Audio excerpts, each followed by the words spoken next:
चलो जी, let us start with general organic chemistry.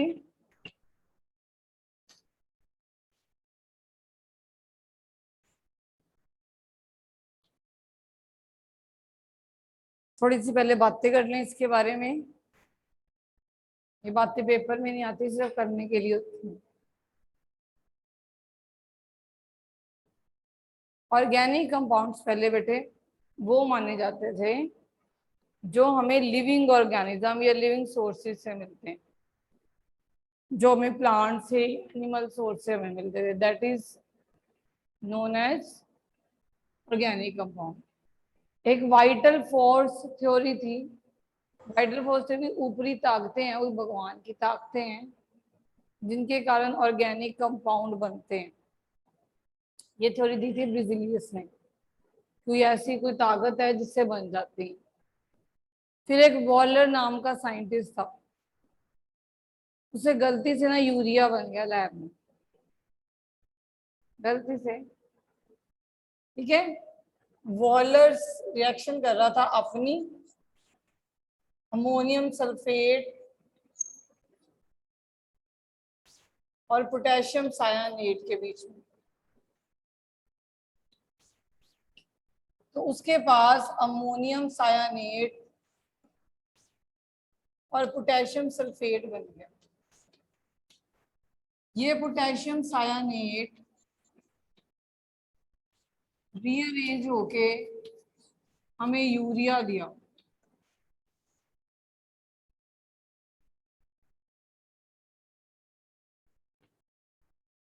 और जैसे ये यूरिया मिला, जैसे ये यूरिया मिला जो कि एक ऑर्गेनिक कंपाउंड था, तो वाइटल फोर्स थ्योरी फेल। भी ऐसी कोई थ्योरी नहीं है कि कोई ऊपरी ताकतें हैं या कुछ हैं जिसके कारण ऑर्गेनिक कंपाउंड्स मिलते हैं। ये सिंथेसाइज भी हो सकते हैं।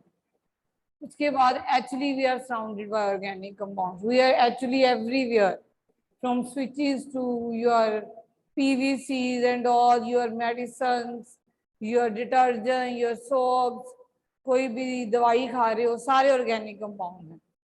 Everything we are with organic compound. ठीक है, तो ऑर्गेनिक कंपाउंड पहले ये कहा जाता था कि वो कंपाउंड है जो हमें लिविंग सोर्सेज से मिलते हैं। अब हमने इसकी डेफिनेशन चेंज कर दी। अब ऑर्गेनिक कंपाउंड्स को ये बोला जाता है, these are the hydrocarbons and its derivatives। Basic 3 hydrocarbon आपने क्लास 10th में करें। समझो समझो, बुक्स में सब दे रखा है, समझा करो। जब हम नॉमेनक्लेचर लिखेंगे ना तब साथ साथ लिखना। आप अभी समझो ये बातें, समझ नहीं आ रही ऐसे बोल रही हूँ ना।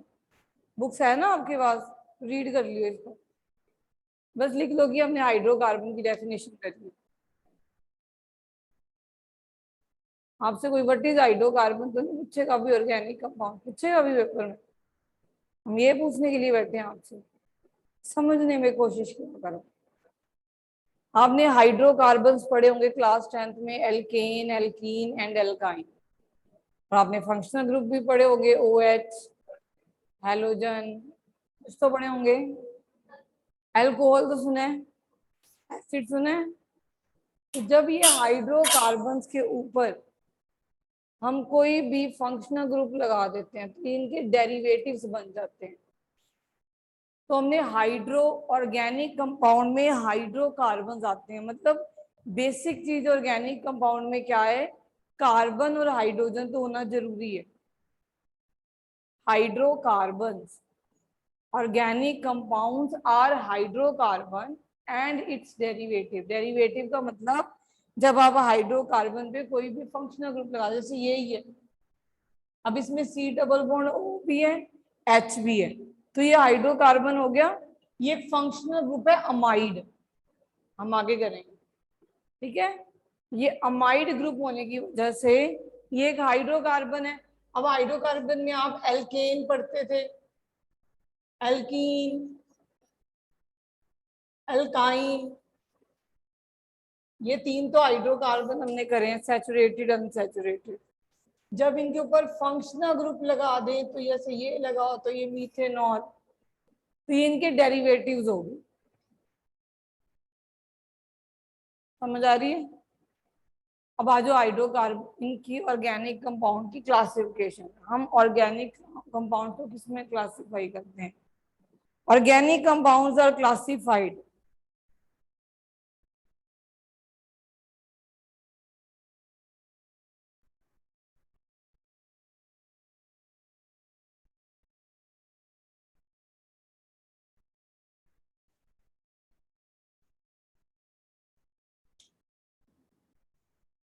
एक तो ओपन चेन। अच्छा, इसको करने से पहले आपने दो चीजें पढ़ी होगी, एक टेट्रावेलेंसी और एक कैटेनेशन। आती क्या थी टेट्रावेलेंसी और कैटेनेशन?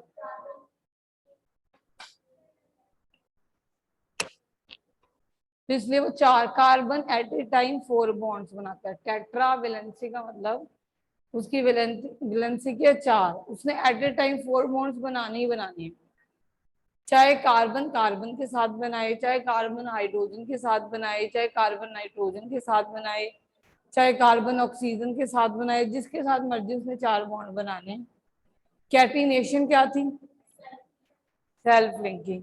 तो कैटिनेशन के कारण आप millions and millions of compound मिल गए कार्बन के। ठीक है, अब इन कंपाउंड को हमने डिवाइड कर दिया ओपन चेन और close chain.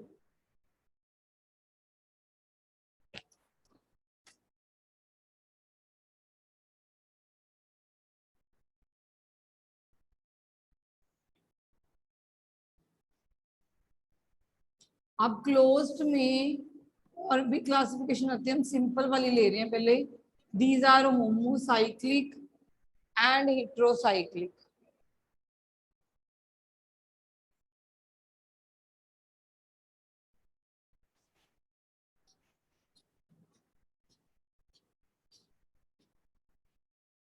Homocyclic, alicyclic,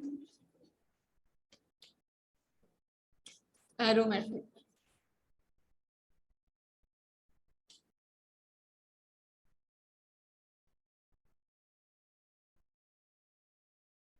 open chain वो है जब हम सीधी चेन बना देते हैं। बनाओ ब्यूटेन, एग्जाम्पल करो अब एक एक। हरी अब ब्यूटेन, ओपन चेन के लिए बनाओ ब्यूटेन।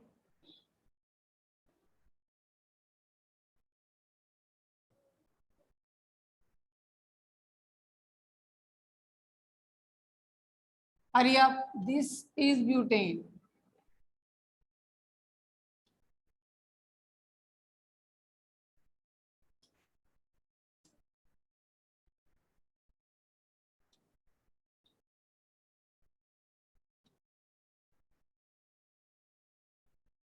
This is butane. ये सीधी चेन में जब मैं हर एक हाइड्रोजन ऐसे दिखा रही हूँ, ये इसका स्ट्रक्चरल फॉर्मूला होता है। क्या होता है? स्ट्रक्चरल। जब मैं इसको ऐसे दिखा रही हूँ,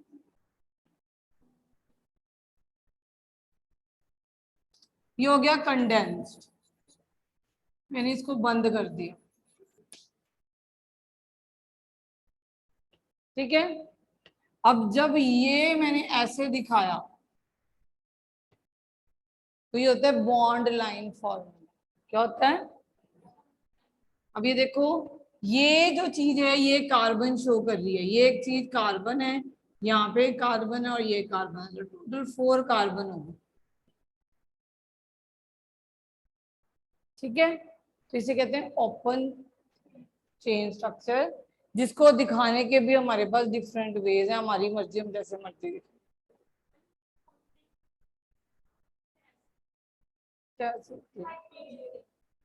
हाँ, ऐसे दिखाओगे वो कार्बन डिपिक्ट करेगा, अगर एक्स्ट्रा होंगे तो वो एक्स्ट्रा देखेंगे। ठीक है, जैसे कि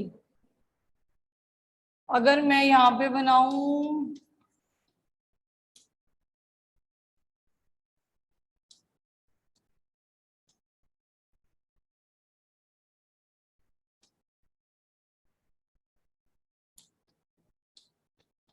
ये हो गया 2 मिथाइल प्रोपेन 1 ऑल। करेंगे आगे, धीरे धीरे करेंगे, लिखा जाएगा। ठीक है, तो ये हो गया 2 मिथाइल प्रोपेन 2 और इसको अगर कंडेंस फॉर्म में दिखाना हो तो मैं ऐसे दिखाऊंगी।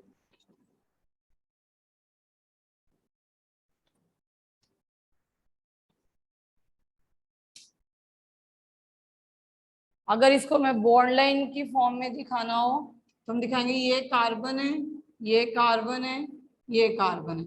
इस कार्बन के साथ ये OH जुड़ा हुआ है और ये वाली सेकेंड कार्बन के साथ मिथाइल ग्रुप लटका हुआ।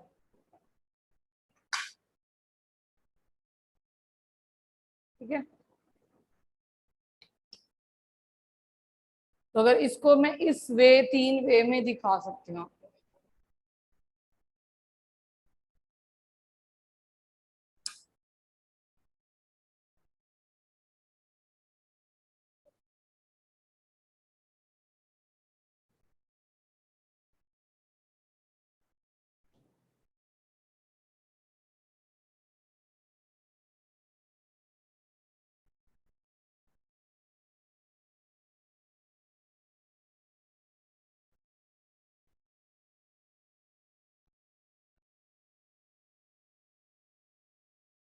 ठीक है, तो ये क्या होगी बेटे, ऊपर।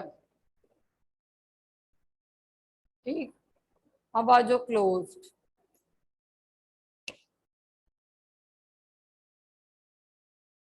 क्लोज्ड में इसको क्लोज कर दो।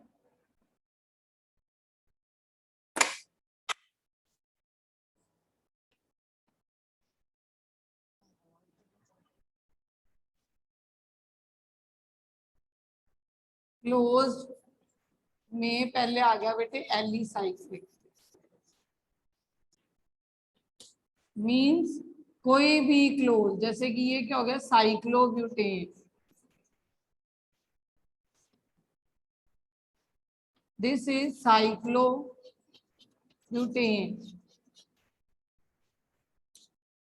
इसको इस वे में भी दिखा सकते हैं। ये एजिस का मतलब ये है कि ये कार्बन। ठीक है, जैसे कि ये साइक्लोप्रोपेन। अगर मैं ऐसे स्क्वायर डाल के यहां दिखा दूं एक बॉन्ड, इसका मतलब यहाँ पे एक डबल बॉन्ड आ गया, तो ये साइक्लोब्यूटीन हो गया। ठीक है,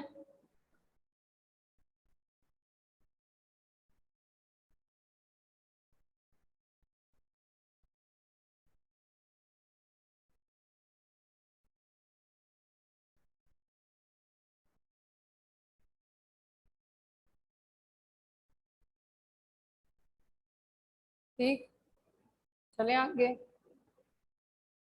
उसके बाद आ गया बेटे एरोमेटिक। अभी मैं बहुत सारे स्ट्रक्चर्स नहीं बना रही आपके लिए, धीरे धीरे जैसे जैसे आप फंक्शनल ग्रुप करोगे वैसे वैसे सब आना शुरू हो जाएगा। और साइक्लो कंपाउंड्स तो आपको यूज में ही नहीं आएंगे इतने। ठीक है, अब आ जाओ एरोमेटिक।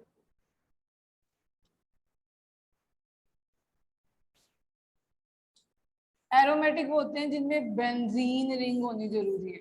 This is aromatic.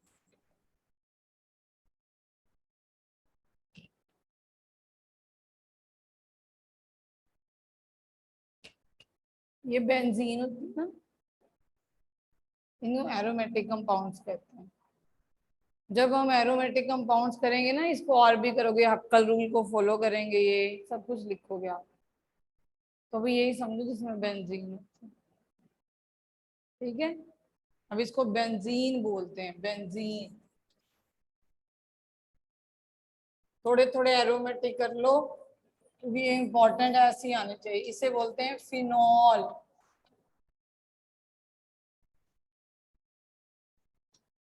इसे बोलते हैं कार्बोबेंजोइक एसिड। धीरे धीरे हम और करेंगे।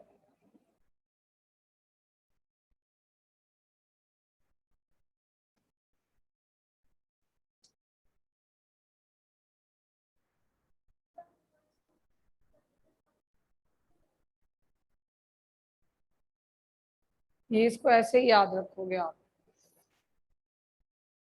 ये मैं थोड़े थोड़े लिख रही हूँ जो बारी बारी यूज होने हैं, फिर हम जब बेंजीन करेंगे तो और भी करेंगे। This is toluene.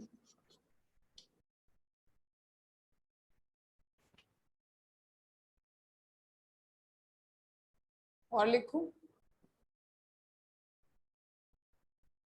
This is benzaldehyde.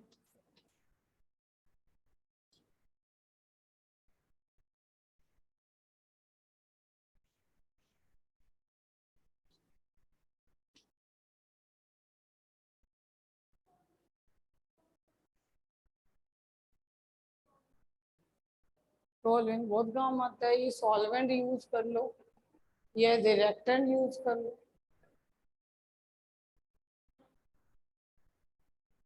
सारे काम है। ये अब सैलिसिलिक एसिड है, फिनॉल है, सब कोई ना कोई काम करते हैं। सैलिसिलिक एसिड जो, दिस इज सैलिसिलिक एसिड। जो भी आपकी पिंपल्स वाली वो क्रीम्स और फेस वॉश आते हैं ना, उसमें लिखा होता है, ये होता है सैलिसिलिक एसिड। उसके ऊपर देखा करो, लिखा होता है सैलिसिलिक एसिड।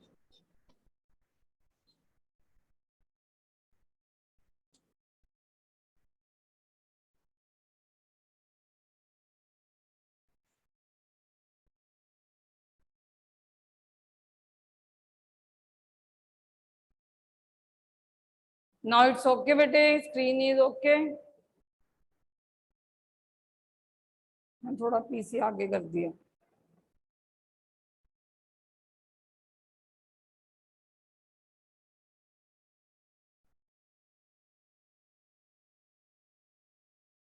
और लिखो कि बस बहुत सारे खत्म होने का नाम ही नहीं लेंगे। समझ आ रहे हैं? तो अगर मैं इसके ऊपर NH2 लगा दूं, तो दिस इज एनिलीन।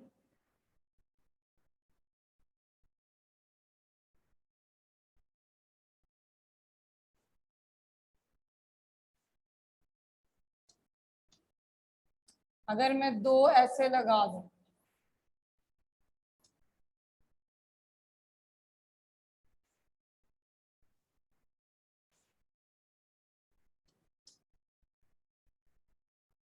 नेफ्थलीन।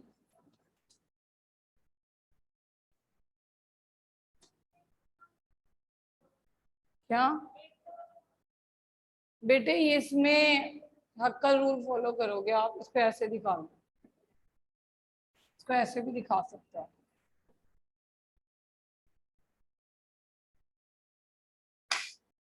ये रेजोनेंस में होते हैं, घूमते रहने।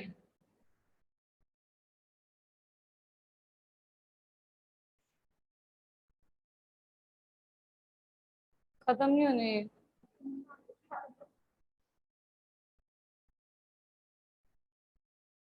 जितने मर्जी कम कर लो वो कम है। जब बेंजीन करोगे हम आपको बहुत ज्यादा करवाएंगे, तब ऑर्थो पैरा भी करोगे। Xylene, cresol, salicylaldehyde, chlorobenzene, will do them. अभी आप समझो, क्योंकि हमने नॉर्मल लेक्चर करना है, ठीक है। इसके बाद आ गया बेटे हिट्रोसाइक्लिक। हिट्रो जब वर्ड आता है तो इनके बीच में कोई, अब जैसे ये फंक्शनल ग्रुप अलग है। हिट्रोसाइक्लिक में ये जो एन है ये बीच में आ जाएगा, रिंग के बीच में, तब इनको हिट्रोसाइक्लिक कहना शुरू कर देते हैं। रिंग के बीच में ही कोई कार्बन के अलावा ग्रुप आ जाए, ठीक है।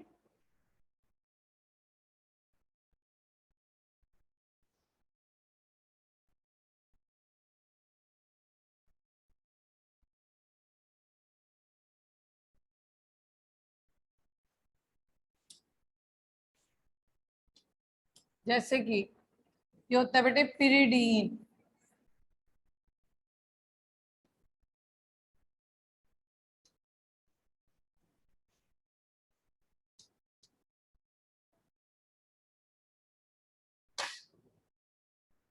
ये 5 membered, this is pyrrole.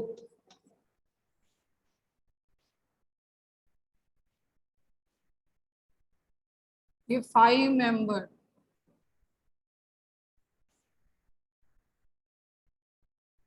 This is थायोपीन।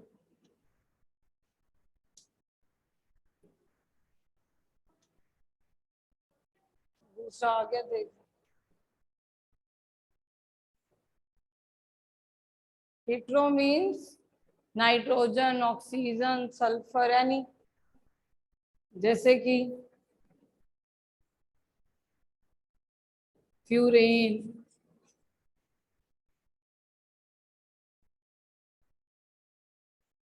ये आपकी सिलेबस में नहीं है बेटे, ये बिल्कुल नहीं आना आपको सिलेबस में।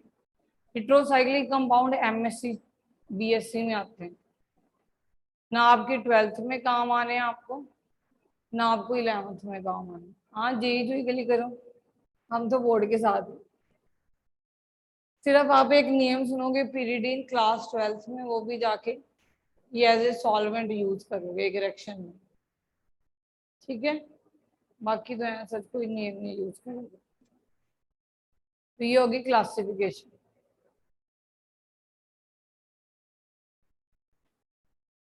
तो आपको होमोलॉगस सीरीज के बारे में पता है क्या होता है होमोलॉगस सीरीज?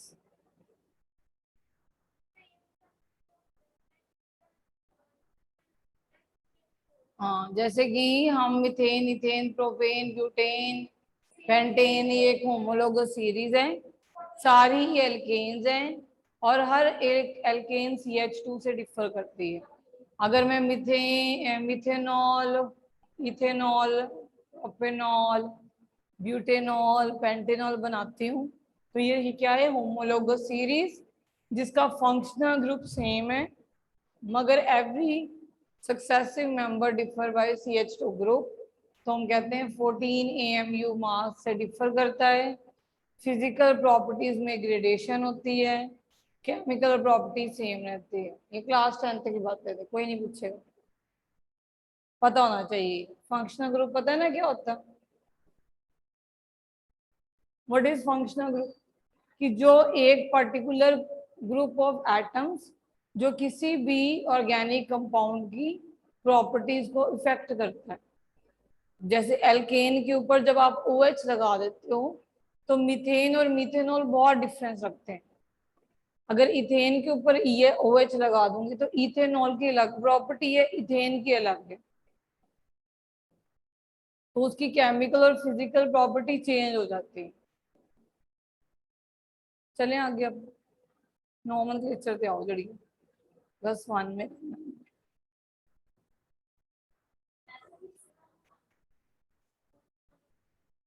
कौन सी रिएक्शंस?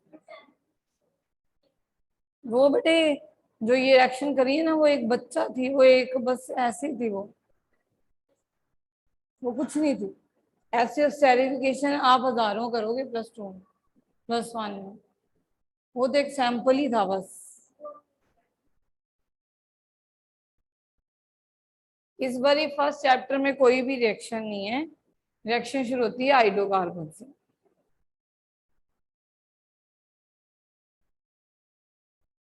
चलो आगे आ जाओ।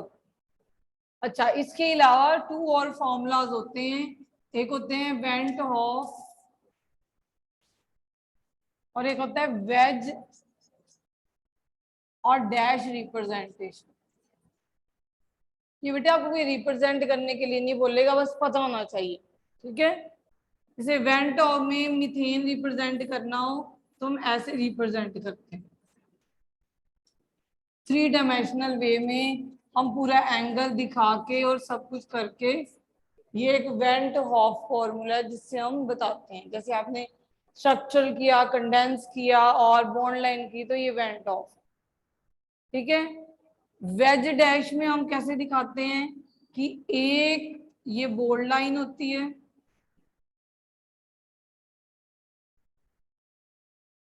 और एक ये हैश लाइन होती है।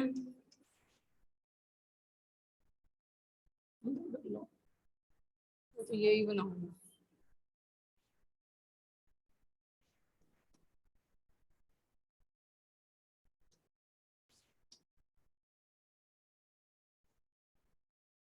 ठीक है, अब ये वेज और हैश क्या रिप्रेजेंट करती है? ये मैंने कार्बन पकड़ लिया और मैं मीथेन को ऐसे देख रही हूँ। जिस तरफ से मैं देख रही हूँ वहां पे ये बोल्ड लाइन है, मींस ये hydrogen plane of the paper में ऊपर है। ठीक है। और ये लाइन डैश डैश वाली जो है वो प्लेन ऑफ द पेपर के नीचे जा रही है, और ये जो दो लाइनें हैं ये on the plane of the paper पे। ठीक है, ये लाइन ऑब्जर्वर जहां से देख रहा है, ऑब्जर्वर यहां से देख रहा है, तो ये हाइड्रोजन यहां जा रहा है।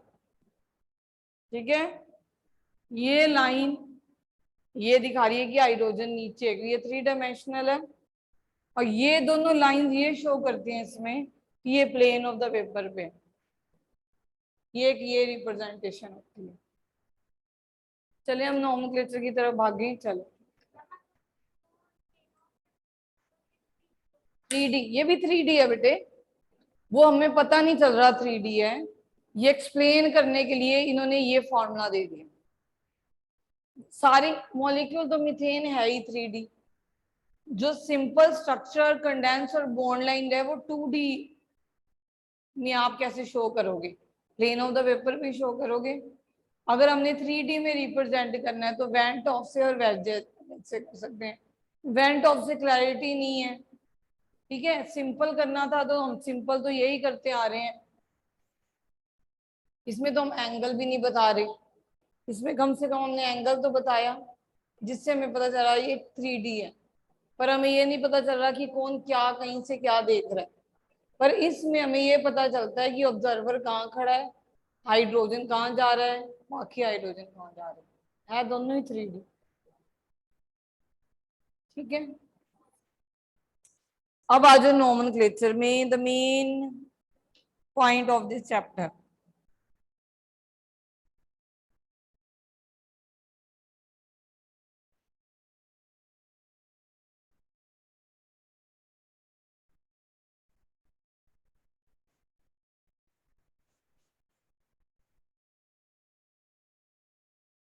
जब भी हम किसी भी ऑर्गेनिक कंपाउंड की नेमिंग करते हैं तो उसमें 3 चीजें आती हैं, एक आता है प्रीफिक्स, एक आता है वर्ड रूट, और एक आता है सफिक्स।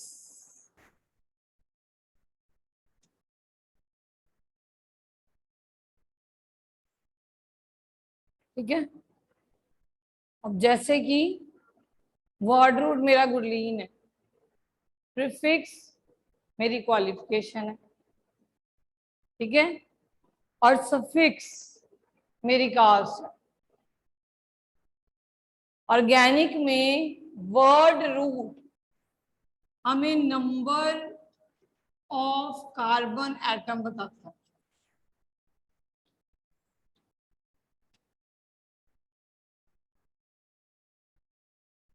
प्रीफिक्स जैसे कि कोई सब्स्टिट्यूएंट अटैच है वो बताएगा, या कोई साइक्लो कंपाउंड है वो बताएगा, जैसे साइक्लोब्यूटेन हमने बोला, तो प्रीफिक्स ने हमें क्या बताया कि साइक्लो है, या कोई सब्स्टिट्यूएंट अटैच है, या ऑर्गेनिक कंपाउंड में कुछ ऐसे फंक्शनल ग्रुप है जिसको हम प्रीफिक्स की तरह ही यूज करते हैं, जैसे कि हैलोजेंस, हम बोलते हैं क्लोरो फ्लोरो आगे लगाते हैं। ठीक है, तो हम प्रीफिक्स किस किस के लिए यूज करते हैं, हम साइक्लो बताने के लिए, कोई सब्स्टिट्यूएंट बताने के लिए, या हम कुछ फंक्शनल ग्रुप्स के लिए भी यूज करते हैं।